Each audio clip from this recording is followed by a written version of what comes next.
반갑습니다.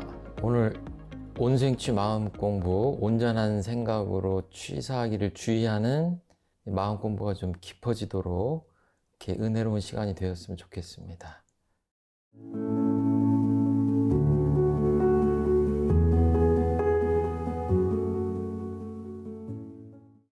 예, 다음 질문 들어보도록 할까요?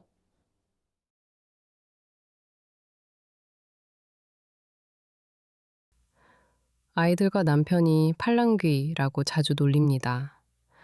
누군가 어떤 것이 좋다고 강하게 이야기하면 그 말에 쉽게 설득되고 마음이 움직입니다. 그래서 내 중심을 잡아야지 하다가도 상대의 확신 있는 말투나 경험담을 듣다 보면 어느새 제 판단이 흐려집니다. 물건을 살 때, 건강 정보를 들을 때, 투자나 인간관계에 대한 조언을 들을 때도 비슷한 일이 반복됩니다. 그거 정말 좋다. 이건 꼭 해야 한다는 말을 들으면 충분히 고민하지 않은 채 따라하게 됩니다. 그리고 나중에 후회하거나 왜 또 흔들렸을까 자책하게 됩니다.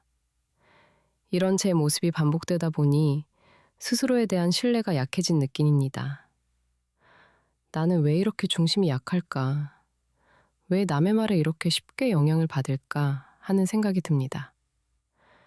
다른 사람의 의견을 존중하는 것과 휩쓸리는 것은 다르다고 생각하는데 그 경계를 잘 지키지 못하는 것 같습니다. 가만히 생각해보면 저는 타인의 평가를 의식하는 편입니다. 혹시 제가 뒤처질까봐, 잘못 선택할까봐, 손해볼까봐 불안해지는 순간에 더 쉽게 흔들리는 것 같습니다. 또 누군가 확신 있게 말하면 그 사람이 더 잘 아는 것처럼 느껴져 제 판단을 뒤로 미루게 됩니다. 이제는 제 나이에 맞게 좀 더 단단해지고 싶습니다. 다른 사람의 의견을 참고하되 최종 선택은 제 기준에 따라 하고 싶습니다. 남의 말에 휘둘리는 것이 아니라 제 생각을 믿고 결정하는 힘을 기르고 싶습니다. 사실은 팔랑귀라고 하시는 분들이 이렇게 재밌는 표현으로 이렇게 팔랑귀라고 하셨는데, 이렇게 상대를 해보면 되게 수용적이고 유연하세요. 사교적이고. 그런 면에서 편하잖아요. 그쵸? 상대하기 편하고. 그런데 이제 문제는 다른 사람 얘기를 잘 들어주는 것까지는 좋은데 너무 듣고 믿어버리니까 근거 없이. 그러니까 그야말로 이런 경우에 온전한 생각을 한 다음에 믿어서 그렇게 행동을 하는 게 맞는데, 이 앞에 단계가 잘 안 되는 거예요. 그냥 그럴듯하면 그야말로 확신 있게 얘기한다고 해서 믿어버리면 문제가 생기죠. 그러니까 본인이 그 결과가 좋고 후회하지 않으면 되는데 지금 자꾸 후회하시는 거예요. 이 결과가 안 좋은 일이 상당히 있었다라는 걸 알 수가 있는 그런 사연이에요.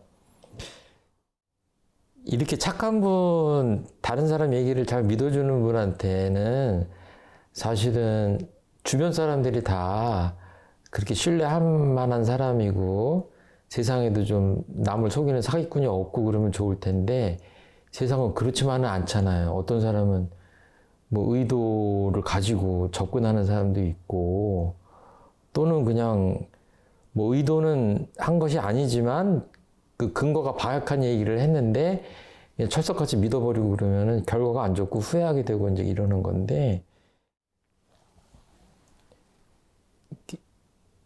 먼저 멈추고 그 다음에 깊이 생각하고 합리적인지 아닌지 따져보고 원인과 결과가 이게 맞아 떨어지는지 깊이 생각해 본 다음에 믿어도 늦지 않다. 이게 후회하는 정도면은 괜찮은데 정말로 큰일 결정을 이런 식으로 하면 어때요? 패가망신할 수 있어요. 내 운명이 달라질 수 있습니다. 그러니까 이건 작은 데서 습관을 잘 들이셔야 될 것 같아요. 그리고 후회하면 어떤 일이 생기죠? 나만 잘못되는 게 아니라 이게 상대방도 원망하게 돼요. 상대방은 그냥 얘기했을 뿐인데 그거를 그냥 근거 없이 믿은 거는 내 잘못이잖아요. 근데 내 후회로 끝나는 게 아니라 상대방에 대한 원망도 되고 앞으로 인간관계도 좋을 리가 없죠. 저 사람이 그래가지고 내가 잘못했다 이 생각을 계속 할 수밖에 없잖아요. 많은 그 문제들이 발생할 수 있어요. 그래서 온전한 생각으로 취사하는 공부를 계속 이렇게 유념해서 반복할 필요가 있다 하는 말씀 드립니다. 이제 온전함을 챙기려면 이게 이제 자주의 힘 이렇게 표현도 하거든요. 정신수양에 관련된 건데 내가 스스로 주인 되는 거예요.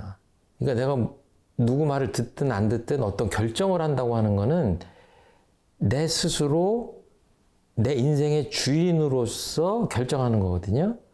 그러니까 이거를 잘하려면 기본적으로 정신수양 사리연구 작업시설 3학을 다 병행해야 되지만 첫 번째로 정신수양을 잘하실 필요가 있다. 그래서 잠깐이라도 멈춰서 1분이라도 멈춰서 내가 지금 근거 없이 마음이 동하는 것 아닌지 온전함을 챙기고 또 신앙적으로 보면 심고 있잖아요. 그 뭐 결정하기 어려울 때 그 훅 하고 결정하지 말고 이 결정을 해도 될까요? 하고 법신불전에 이렇게 1분이라도 심고를 하는 것 자체가 굉장히 도움이 되죠. 그때 좀 돌아보게 되잖아요. 온전함을 챙기게 되는 순간이거든요. 그런 것들을 생활할 필요가 있다. 그리고 이게 그 다음에 이제 생각인데 이게 사리연구에 대한 거죠. 이 지혜의 힘이 있어야 옆에서 가만히설로 뭔가 얘기해도 넘어가지 않습니다. 그래서 이 사리연구라는 것이 이제 어렵게 풀면 뭐 어렵지만 쉽게 생각하면 우리가 이렇게 쉽게 표현하잖아요. 저 사람 참 사리가 밝아. 그러잖아요. 그러니까 일과 이치간에 지혜가 있다는 얘기예요. 사리가 분명하다, 사리가 밝다 이러잖아요. 그렇죠? 이제 응용하는데 온전한 생각으로 취사하기를 주의하는 공부에 대해서 저희가 집중적으로 하고 있는데 사실은 그 내용은 상시응용 주의사항이라고 하는 대종사님은 우리 마음 공부를 산속의 특정한 곳에 특정한 시간에 하는 것이 아니라 24시간 생활 속에서 가정에서 직장에서 뭐 일터에서 어느 곳에서나 해야 된다고 하셨는데 그 내용들을 상시응용 주의사항이라고 하는 6가지에다가 이렇게 압축해 놓으셨어요. 그 1번이 바로 온전한 생각으로 취사하는 거예요. 근데 뒤에 보면 응용하기 전에 응용의 형세를 보아서 미리 연마하기를 주의할 것이요 이런 표현이 있거든요. 그건 뭐냐면 뭐 냄비를 이렇게 만질 때 뭐예요? 뜨거운 냄비인지 차가운 냄비인지 알 수가 없잖아요. 뜨거운 것도 대비해야 되잖아요. 그러니까 만지기 전에 한 생각 하는 거예요. 응용의 형세를 봐서. 그리고 어디다가 그 보증하는 데다가 사인을 한다? 그 보증 잘못 쓰면 정말 패가망신합니다. 그때 뭐예요?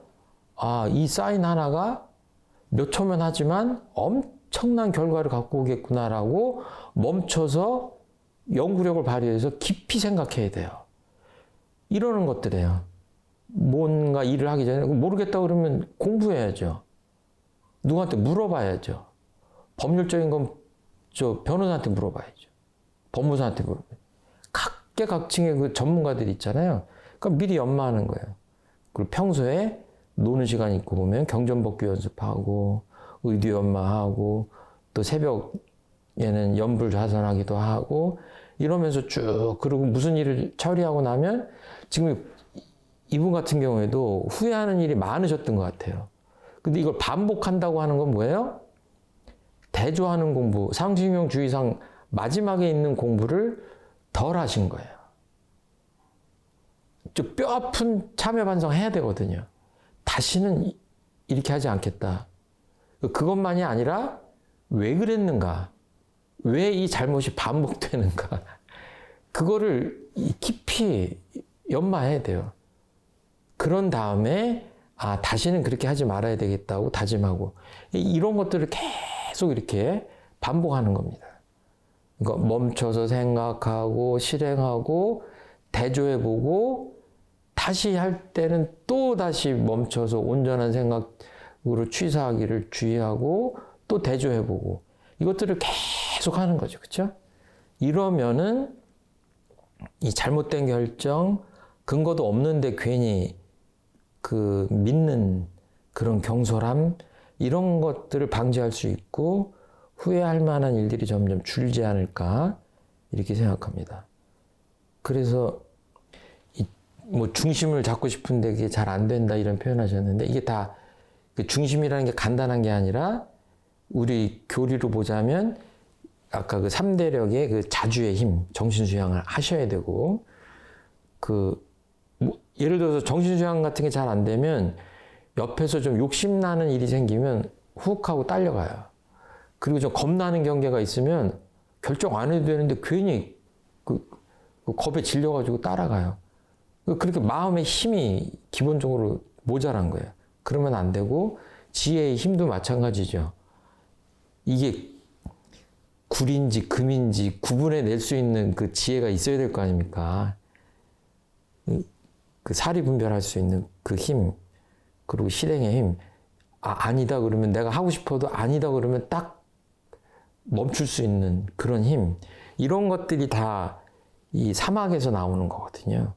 이것들을 평소에 충실하게 닦아 놓으셔야 이렇게 경계당했을 때 힘을 발휘할 수 있다. 후회하지 않는 그 판단과 행동을 할 수 있다. 이렇게 아주 대단히 원론적일 수밖에 없는 그런 말씀을 좀 드렸습니다.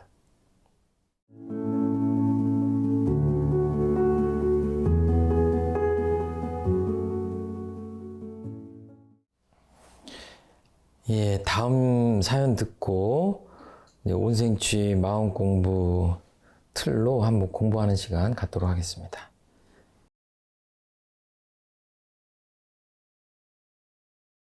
평생 인과를 믿으며 살아왔습니다. 우리에게 일어나는 모든 일에는 원인과 결과가 있으며 착하게 살면 좋은 일이 있다고 믿었습니다. 감사하는 마음으로 하루를 시작하고 크고 작은 어려움이 닥쳐도 이 또한 의미가 있을 것이라 받아들이며 평범하게 살아왔습니다. 그런데 3년 전 손녀가 교통사고로 갑자기 세상을 떠났습니다. 예고도 준비도 없이 찾아온 이별이었습니다. 슬픔은 말로 다 할 수 없고 온 가족이 무너지는 아픔을 겪고 있습니다. 왜 우리 가족에게 이런 일이 생긴 것일까? 평생 신앙을 해왔지만 받아들이는 것이 너무 힘듭니다. 우리 가족이 무엇을 그렇게 잘못했기에 이런 일을 겪어야 하는 것일까? 인과를 믿고 감사하며 살아온 시간은 무엇이었는지 혼란스럽습니다. 혹시 내가 모르는 어떤 잘못이 있었던 것은 아닌지, 혹시 이것도 인과의 결과라면 도대체 무엇의 결과인지 이런 생각이 혼란스럽습니다. 그래도 내가 중심을 잡아야지 하면서 천도제를 정성껏 올렸습니다. 매일 심고를 올리고 덕을 쌓으려 노력하고 있습니다. 사랑하는 아이의 죽음을 통해 가족의 소중함도 더욱 느끼고 있습니다. 사고는 그저 사고일 뿐일 수도 있는데 나도 모르게 의미를 찾고 누군가를 탓하려는 마음이 올라옵니다. 이 일을 계기로 아들과 며느리가 신앙생활을 잘했으면 좋겠는데 오히려 멀어졌습니다. 그동안 믿어왔던 인과 법률은에 대한 확신이 약해졌습니다. 신앙으로 극복하자는 말을 하기가 어렵습니다. 어느 순간부터 가족들이 각자 다른 방식으로 슬퍼하고 각자 다른 방식으로 침묵합니다. 서로를 위로해야 하지만 모두가 상처가 되어 말을 꺼내기도 쉽지 않습니다. 그 손주가 먼저 앞서서 세상을 떠났는데 아마 그 부모 또는 조부모 입장에서 가장 고통스러운 경계가 아닌가. 이 세상에서 가장 고통스러운 일들이 그런 일이 아닐까 이렇게 생각이 됩니다. 그래서 이렇게 위로의 말씀을 드리고 힘든 역경 또 표현하기 어려운 슬픈 경계를 만나셨는데 그래도 이 시간에는 그 마음 공부하는 차원에서 이 이야기를 중심으로 깨달음을 얻고 또 새로운 그 내일을 좀 맞이하는 전기를 삼을 수 있으면 좋겠다 하는 바람을 가져봅니다. 공부를 하고 좀 새로운 깨달음을 얻고자 할 때는 좀 힘들지만 그동안에 오래도록 이렇게 쌓아온 어떤 슬픈 감정 또는 뭐 표현은 안 했지만 어떤 사람에 대한 뭐 원망심 이런 것들 또는 뭐 자책감 나한테는 어떤 잘못이 있기 때문에 그럴까 하는 이런 생각들도 좀 비우고 이렇게 좀 투명한 이런 일이 의도적으로 그냥 생각을 하는 거죠. 이런 일이 없을 당시에 마음으로 돌아가고 그냥 공부거리로 이 사태를 객관적으로 바라보려고 하고 교리적으로 한번 공부하는 그런 시간이 됐으면 좋겠다 하고 함께 해주셨으면 좋겠어요. 예를 들어서 뭐 기독교인들이다 그러면은 이게 하나님의 뜻이다 이러고 좀 해탈의 심경을 회복하는 쪽으로 갈 것 같아요.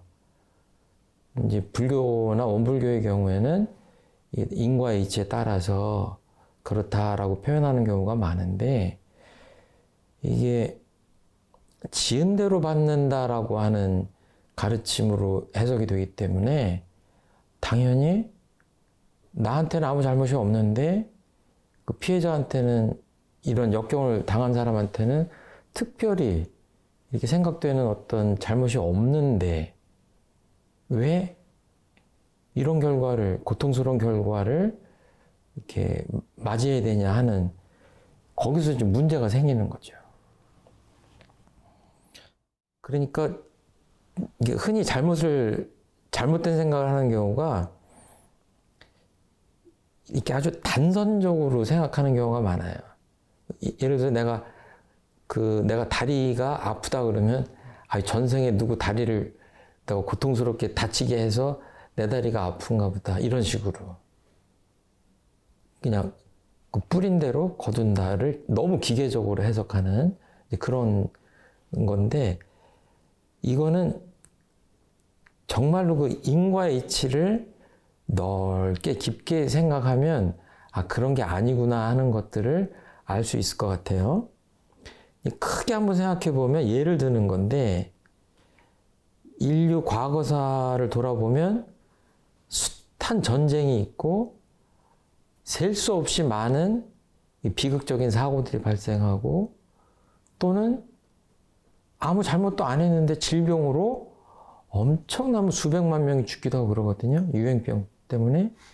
이런 것들을 보면서 마치 그거를 전생에 내가 그대로 잘못했기 때문에 이 생에 이렇게 받는다 해석이 안 되잖아요. 그럼 예를 들어 지금 현대전에서 벌어지는 비극 같은 경우에는 과거하고 완전히 양상이 다르거든요. 그럼 과거에도 이랬기 때문에 내가 지금 받는다 이 설명이 안 되거든요. 예. 아주 넓게 생각하셔야 될 것 같고 아주 길게 놓고 봐야 된다. 왜냐하면 이 인과의 이치의 전제는 우리 인간이나 생명체들이 이 단생에 끝나는 게 아니다. 그냥 과거, 현재, 미래를 통해서 끊임없이 이 생명이 무한히 윤회한다.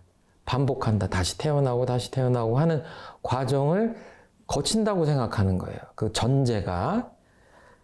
그러니까 어떤 표현이 나오냐면 교전에 내가 알고도 짓고 모르고도 지은 죄업이라는 표현이 나와요.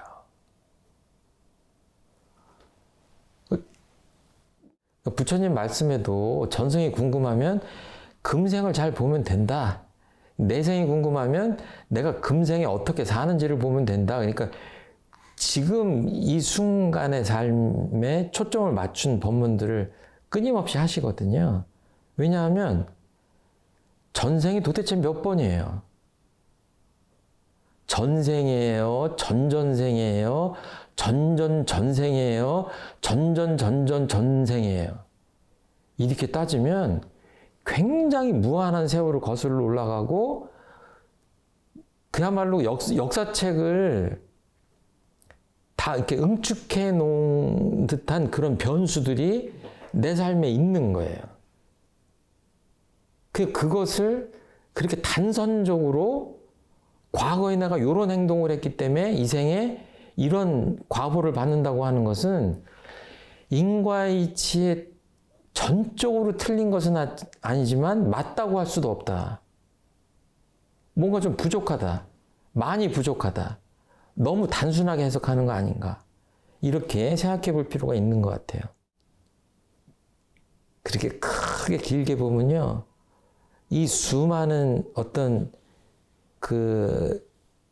좀 비극적인 사고나 내가 생각할 수 없는 어떤 이런 것들로부터 자유로울 수 있는 사람은 한 사람도 없다. 그렇게 보셔야 맞을 것 같아요. 부처님은 돌아가실 때 등에 큰 종기가 나서 고생하다 돌아가셨거든요. 예수님은 아시는 바와 같이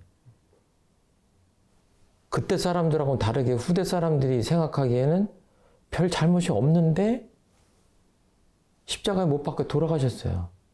공자님도 평생에 고생을 하셨어요.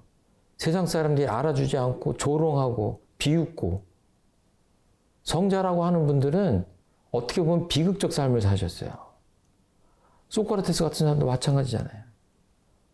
그분들은 도대체 전생에 무슨 죄를 졌기 때문에 예수님 그 바로 전생에 누구를 십자가에 못 박았기 때문에 예수님이 십자가에 못 박힌 거예요?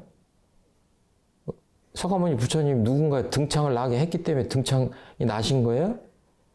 대종사님은 그렇게 초창기에 고생 많이 하셨는데 전생에 그 반대 행위를 하셨기 때문에 그런 거예요? 그렇지 않잖아요. 이렇게 기계적인 생각, 이렇게 상식적으로 생각해도 맞지 않아요. 그러니까 뭐예요? 이렇게 단선적으로 이렇게 하면 생각하시면서 자책하고 답답해 하시고 하는 그 생각의 틀을 좀 이렇게 트실 필요가 있어요. 이거는 인과에 전적으로 안 맞는 건 아니지만 그 본의를 해석하는 데는 좀 문제가 있다. 이렇게 고통스럽게 인과의 이치를 적용하기 위해서 인과의 가르침을 말씀하신 거 아니거든요. 그러니까 내가 물론 알고도 짓고 모르고도 지은 죄업이 있기 때문에 우리 가족한테 이런 것들이 벌어지는 것에 대해서 돌아보고 참회하고 더 잘 살려고 노력하는 건 맞지만 자책하고 슬픔에 젖어 있고 정상적인 삶의 궤도를 찾지 못하고 한다는 건 뭐예요? 바람직하지 않은 거예요. 그렇잖아요. 부처님이나 대종사님이나 그러라고 지금 인과의 이치를 강조하시는 게 아니잖아요. 그렇죠? 그리고 이제 평소에 하고 싶었던 얘기인데 좀 말씀이 좀 길어서 죄송합니다만 피해를 입은 사람의 잘못으로 잘못 해석하는 경우가 참 많아요. 만약에 지금 차선을 넘어오고 또는 음주운전을 해서 교통사고를 냈는데 손주분이 심하게 다쳐서 운명을 했다. 이런 누구 잘못이에요? 전생까지 갈 것이 아니라 누구 잘못이에요? 예, 손주는 잘못이 없어요. 그분의 잘못인 거지. 그렇잖아요? 예. 그리고 중요한 거는 이제 과거, 현재, 미래가 이렇게 일직선으로 쭉 연결되어 있잖아요. 한 몸통처럼. 그러니까 뭐예요? 지금 내가 이 경계를 어떻게 받아들이고 해석하고 마음가짐을 어떻게 하고 이 일을 계기로 해서 앞으로 미래를 어떻게 살 것인가에 좀 더 그 초점을 맞출 필요가 있어요. 지금 그 유족들께서는 천도제도 정성스럽게 지내고 축원도 하고 이제 또 명복도 빌고 이랬는데 정말로 미래는 아직 오지 않은 거거든요. 그리고 쉽게 생각하면 돌아간 그 우리 손주분이 가족들이 어떻게 살기를 바랄 것 같아요. 너무 명백하잖아요. 너무 슬픈 표현일 수 있지만 살아있다면 이제 그만 슬픔에서 좀 벗어나세요. 가족들이 행복하게 살고 나도 새로운 삶으로 씩씩하게 다시 새로운 삶을 살 테니까 새로운 미래로 갑시다라는 생각 안 하겠어요? 그 곱씹고 하면 우리 삶이라는 건 무한한 세월을 놓고 보면 찰나와 같이 짧은 시간이에요. 약간 앞서거니 뒤서거니 그럴 뿐이거든요. 그러니까 굉장히 긴 세월을 놓고 3세 인과를 해석하고 받아들인다면 지금 굉장히 중요한 거예요. 정말로 그래도 슬픔을 이길 수가 없고 또는 헛헛하고 뭔가 손주를 위해서 또는 그 자녀를 위해서 유가족들이 뭘 해주고 싶다 그러면 정말 뭐 성금에 그 돈이라도 모아서 무슨 기념사업을 하든지 또는 교통사고로 이렇게 돌아가신 분들을 위한 그런 단체에 후원을 한다든지 이렇게 좀 미래지향적으로 긍정적으로 그런 식으로 좀 명복을 빌면 훨씬 좋거든요. 그게 우리 대종사님의 정신이에요. 그러니까 자꾸 과거를 돌아보면서 자책하기보다는 그야말로 우리가 알 수 없는 그 세월에 인과의 이치다 이렇게 받아들이시고 그러기 때문에 이 미래가 더 중요하고 돌아간 우리 혈육을 위해서도 우리가 행복하게 잘 살고 그 자랑스러운 우리 가족이 되고 그리고 정말 뭔가를 뜻깊은 일을 해주고 싶으면 또 뜻깊은 일을 해주고 이렇게 하면서 미래지향적으로 이런 식으로 하자면 그 슬픔을 좀 법답게 승화시킬 수 있지 않을까 이렇게 생각을 합니다.